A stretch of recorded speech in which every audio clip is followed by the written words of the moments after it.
জামাতের হিসাব হলো এই পদ্ধতি তো আমার এখানে লাভজনক হয়েছে, তো আমি যদি ওইটাও আমার অঞ্চলে মানে মানে আপনার বিভিন্ন এলাকায় করতে পারি, তাহলে আমি আওয়ামী লীগের ভোটগুলো যদি আমি নিতে পারি আমার কাছে, তাহলে আমার জন্য ভালো। এবং সেই জন্য আওয়ামী লীগের ভোট নেওয়ার ক্ষেত্রে সবচেয়ে বড় সমস্যাটা কি? সবচেয়ে বড় সমস্যা হলো মুক্তিযুদ্ধ। আওয়ামী লীগ মনে করে যে এই মুক্তিযুদ্ধটা তারাই করছে। এটা সত্য মিথ্যা নিয়ে কিন্তু আলোচনা করতেছি না, বাট তারা মনে করে এই মুক্তিযুদ্ধের আমরা হলাম সোল ডিস্ট্রিবিউটর।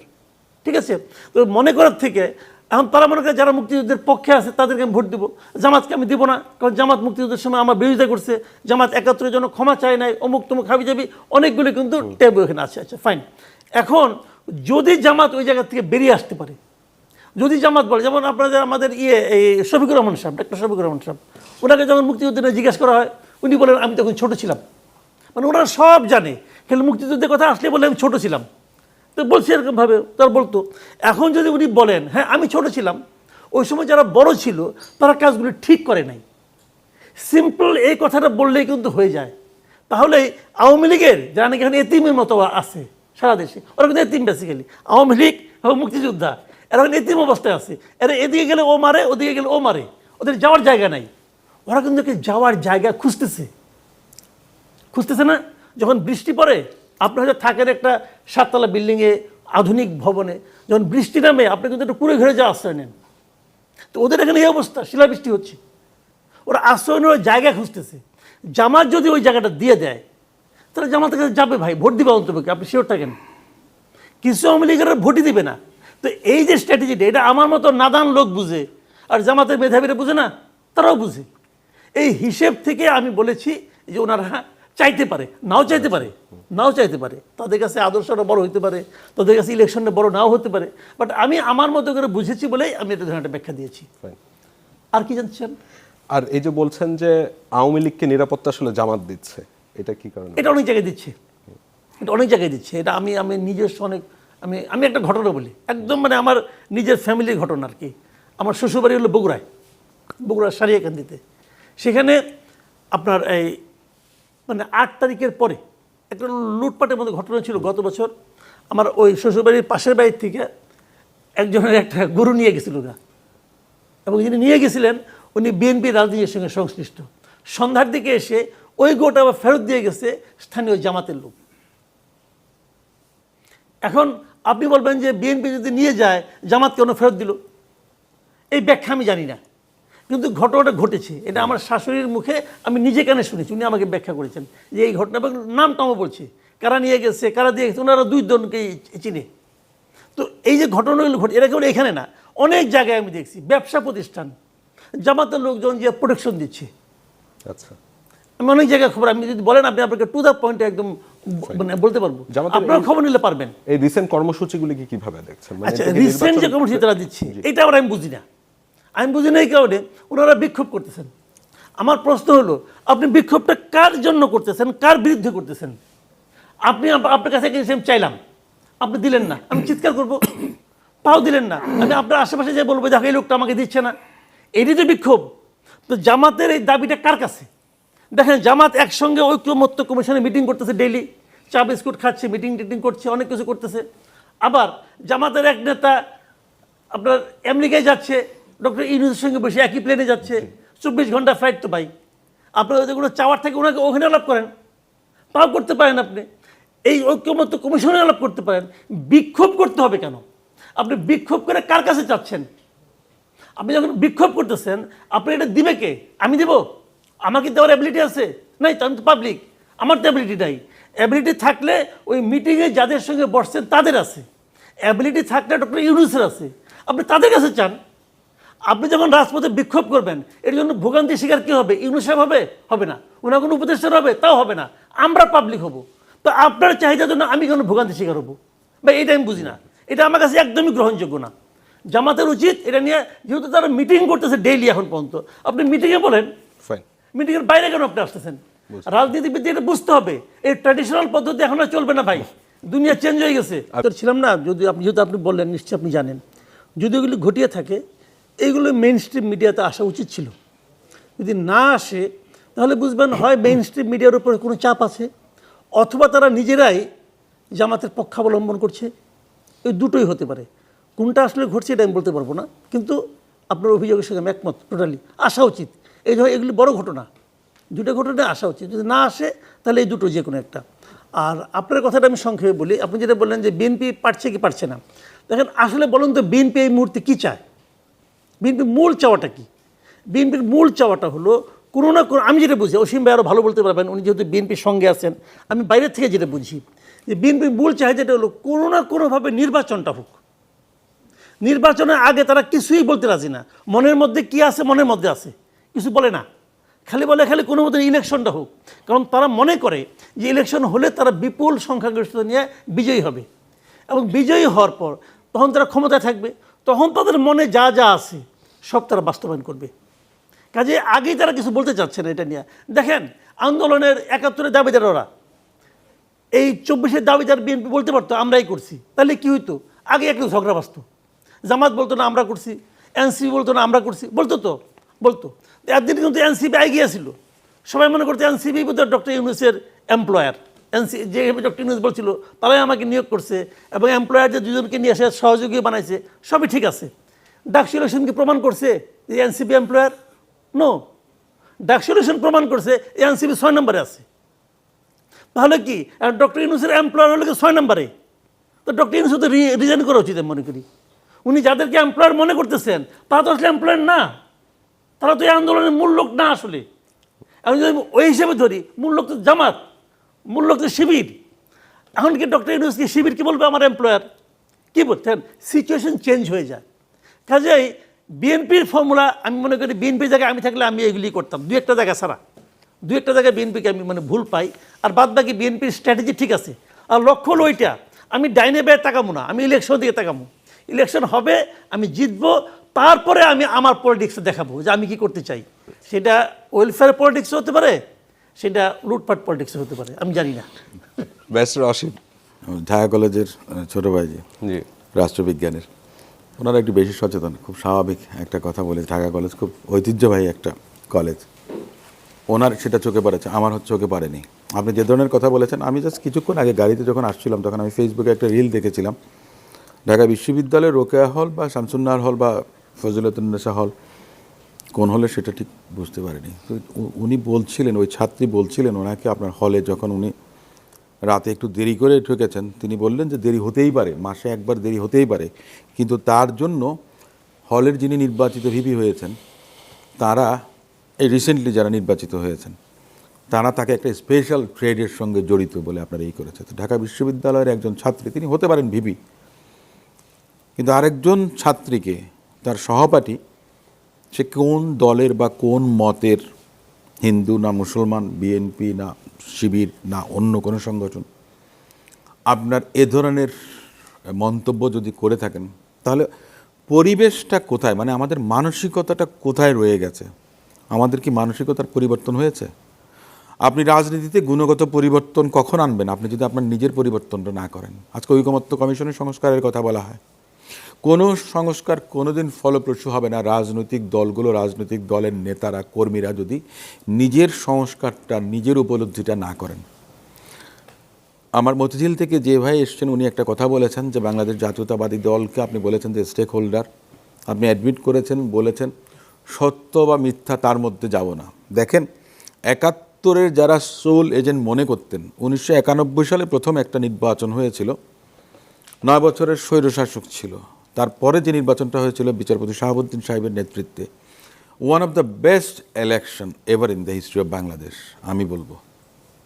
এবং সেই নির্বাচনে কিন্তু বেগম খালেদা জিয়ার নেতৃত্বে বাংলাদেশের সরকার গঠিত হয়েছিল। এবং আমি এখনও বলি, কেউ দ্বিমত করুক বা যে কথাই বলুক না কেন, সে সময় যে ৯১ থেকে ৯৬ সাল পর্যন্ত যে সরকারটা ছিল, ওটা ছিল আমার মনে হয় বাংলাদেশের গোল্ডেন এরা of any political party who rule this country. আমাদের মানসিকতাটা কোন জায়গাতে জানেন? যে আমি বোধহয় একবার চেয়ারে বসে গেলে সেটা আমার পার্মানেন্ট হয়ে যাবে। ৯১ সালে যখন নির্বাচন হয়, তখন আমি সাধুবাদ দিব, ৩ দোষের রূপরেখা ছিল, সেখানে জামাত ইসলাম প্রস্তাব করেছিল যে পরবর্তী নির্বাচনগুলো তত্ত্বাবধায়ক সরকারের অধীনে হোক। বড় রাজনৈতিক দল ছিল বাংলাদেশের রাজনীতিতে, ওই যেটা বললেন যে ৭১-এর সোল এজেন্ট হিসেবে আওয়ামী লীগ নেত্রী সেটা কিন্তু মানেননি, কারণ উনি জানেন যে উনি ক্ষমতা আসবেন ৯১ সালে।